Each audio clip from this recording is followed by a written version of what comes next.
querido amigo. Estamos listos para nuestra primera clase del curso Nuevo Testamento 1, que comprende el estudio de Mateo, Marcos, Lucas y Hechos. Y en este primer momento quiero referirme a la primera unidad y quiero invitarte a que puedas apreciar la riqueza de la diferencia literaria y teológica que existe entre Mateo, Marcos, Lucas y Hechos. Para eso te propongo que empecemos por el final de la unidad número 1 respecto al problema sinóptico, que esencialmente se refiere a la diferencia y a la similitud que existen entre los evangelios de Mateo, de Marcos y de Lucas. Cuando leemos estos evangelios de manera comparada, es decir, de manera sinóptica, descubrimos que hay muchas similitudes, pero también existen diferencias. Entonces, a partir del estudio, se ha descubierto que Mateo y Lucas, cuando coinciden, es porque están dependiendo del evangelio de Marcos. Así que Marcos se transforma en la fuente de Mateo y Lucas, pero también hay diferencias. Y es casual que cuando Mateo y Lucas no coinciden,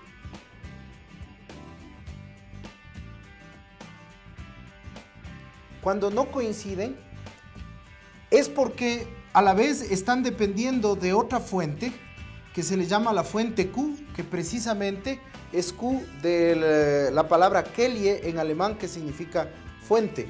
Así que a partir del problema sinóptico, nosotros notamos que existen similitudes, pero también diferencias. Y eso es lo que hay que rescatar. Mateo, Marcos y Lucas no son tres películas exactamente iguales del Evangelio de Jesucristo. Sería bastante aburrido verse una película 3 veces seguidas. El Evangelio de Mateo, de Marcos y de Lucas no es la misma versión, la misma visión del mismo acontecimiento, sino son visiones diferentes del acontecimiento de Cristo.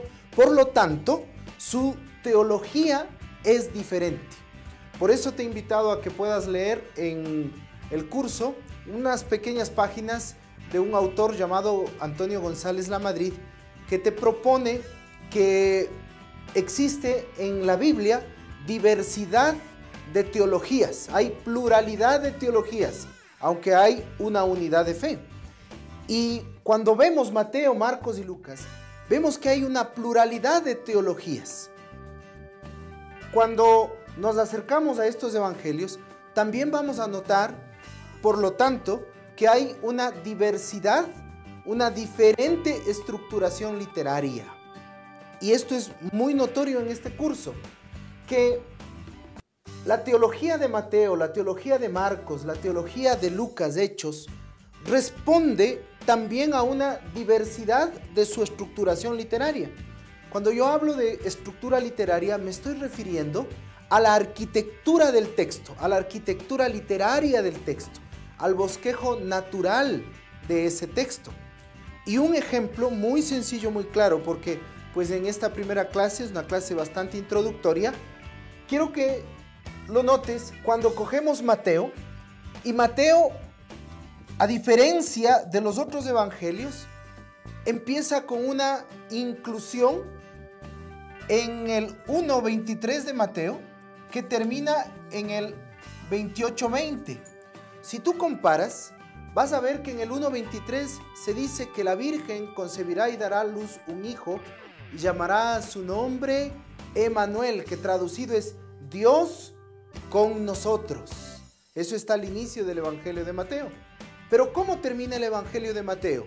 Mateo 28:20 dice: y he aquí, yo estaré con vosotros todos los días hasta el fin del mundo. Empieza diciendo: la Virgen concebirá, dará a luz un hijo y llamará su nombre Emmanuel, que traducido es Dios con nosotros. Y termina diciendo que he aquí, yo estoy con vosotros todos los días hasta el fin del mundo.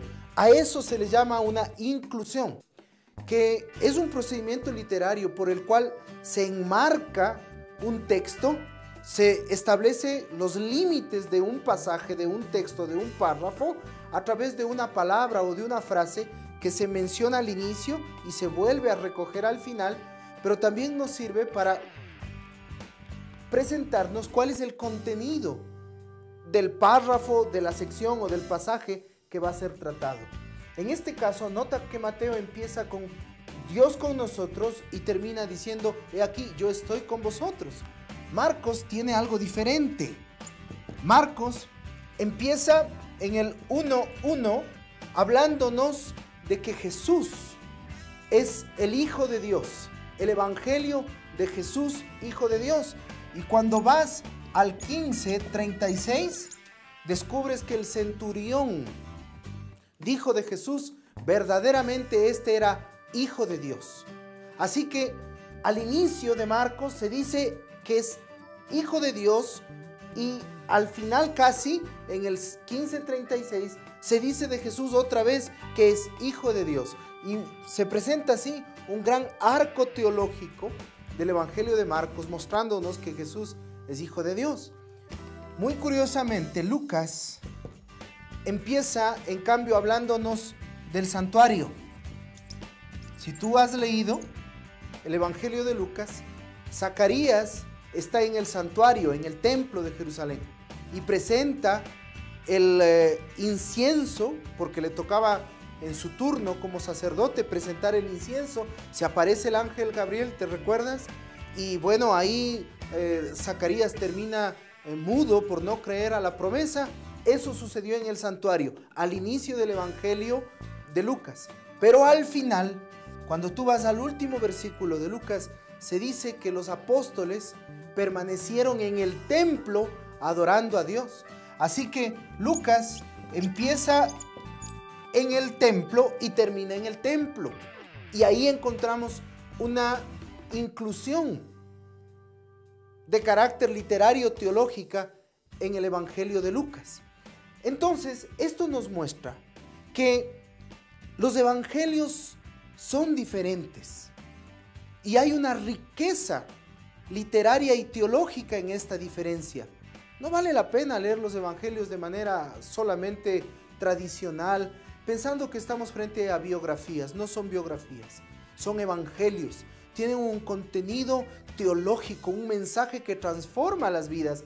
Y así encontramos que cada uno de estos evangelios tiene una visión diferente de Jesús que enriquece, no contradictoria, sí complementaria. Y esto es de lo que el curso te va a invitar a tratar para descubrir esta diferencia, esta riqueza teológica, pero a partir de la estructura literaria de Mateo, de la estructura literaria de Marcos y de la estructura literaria de Lucas y Hechos.